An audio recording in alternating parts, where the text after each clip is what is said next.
வணக்கம். சிம்ம ராசி நேயர்களே, இந்த குரு பெயர்ச்சி உங்களுக்கு சிரமம் இல்லாமல் இருக்கணும் அப்படின்னா நீங்கள் கொஞ்சம் கவனமாக இருக்கணும்.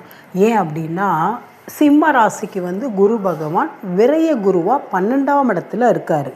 அதாவது அயன சயன போகம் 12ஆம் இடம் அப்படிங்கிறது விரய குரு. செலவு விரயத்தில் போகும்.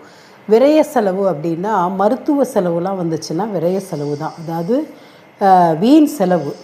இந்த விரய செலவை நீங்கள் சுப செலவாக மாற்றிக்கணும். அதாவது சிம்மராசி நேயர்கள்லாம் இந்த 12ஆம் இடத்தில் இருக்கக்கூடிய விரய குருவை சுப செலவாக நீங்கள் மாற்றிக்கணும் அப்படின்னு நினச்சிங்கன்னா நீங்கள் இப்போ உங்கள் பேங்க்கில் உங்கள் பேரில் பேங்க்கில் பணம் இருக்குது, ஒரு 1,00,000 ரூபா இருக்குது அப்படின்னா நீங்கள் ஃபிக்ஸடில் போட்டுடணும். உங்கள் மனைவி பேர்லேயோ உங்கள் பேர்லேயோ உங்கள் குழந்தை பேர்லேயோ ஃபிக்ஸடில் போட்டுடணும். இல்லை அப்படின்னா இப்போ உங்களை நீங்கள் குடியிருக்கிற கட்டடத்தில் ஏதாவது ஒரு வேலை இருக்குது அப்படின்னா அதில் நீங்கள் அந்த கட்டடத்தில் அந்த போட்டு சுப செலவாக நீங்கள் மாற்றிக்கலாம். ரெண்டாவது, ஒரு நகையை வாங்கி நீங்கள் மனைவிக்கு கொடுத்துட்டீங்க, பிள்ளைங்களுக்கு கொடுத்துட்டீங்க, நீங்கள் வாங்கிக்கிட்டீங்கன்னா அது ஒரு சுப செலவு, ஒரு நகை வாங்கிறது. அப்போ இது மாதிரி இருந்தீங்கன்னா இந்த குரு பெயர்ச்சி, அதாவது பேங்க்கில் உங்கள் பேரில் பணம் இருக்கக்கூடாது, உங்கள் கையில் பணம் இருக்கக்கூடாது. உங்கள் கையில் பணம் இருக்கிறது தனிப்பட்ட முறையில் அப்படின்னா, இப்போ பர்ஸில் ஒரு 2,000 வச்சுருக்கீங்கன்னா நேராக ஃப்ரெண்டு வந்துக்கிட்டே இருப்பார், எப்படா கடன் கேட்கலான்னு வாங்கிட்டு போயிடுவார்.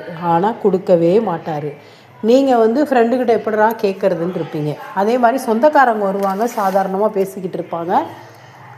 ஏன்னா விரய குரு இதெல்லாம் உங்களுக்கு ஒரு இது பண்ணுவார், செக் பண்ணுவார். ஒரு பணம் இருந்தால் கொஞ்சம் கொடுங்க, புள்ள கல்யாணம் அது இதுன்னு கேட்பாங்க. சரின்னு கொடுத்துருவீங்க. ஆனால் அந்த பணம் கேட்கவும் முடியாது, வரவும் வராது. ஏன்னா இந்த குரு பயிற்சி உங்களுக்கு அப்படி இருக்குது. அப்போ உங்கள் கையில் பணம் இருக்கக்கூடாது. இருந்ததுன்னா பேங்க்கில் இருக்குது அப்படின்னா மனைவிக்கு பேரில் மாற்றி விட்டுருங்க.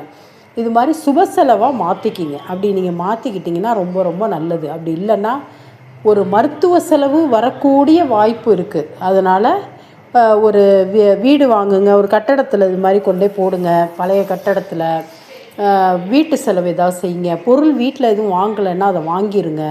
உங்கள் கையில் பணத்தை வச்சுக்காதீங்க. சுருக்கமாக சொல்லணும் அப்படின்னா உங்கள் கையில் பணத்தை வச்சுக்காமல் விரய குருவை சுப செலவாக நீங்கள் மாற்றிக்கிறது உங்கள் கையில் தான் இருக்குது. எனவே என்ன ஜோசியர் இப்படி சொல்கிறாங்களே அப்படின்னு நினைக்காதீங்க. இதை நல்லா செக் பண்ணி பாருங்கள். இந்த குரு பெயர்ச்சியை நீங்கள் ரொம்ப கவனமாக ஓட்டணும் அப்படின்னா உங்கள் பேரில் பணம் இல்லாமல் பார்த்துக்குங்க.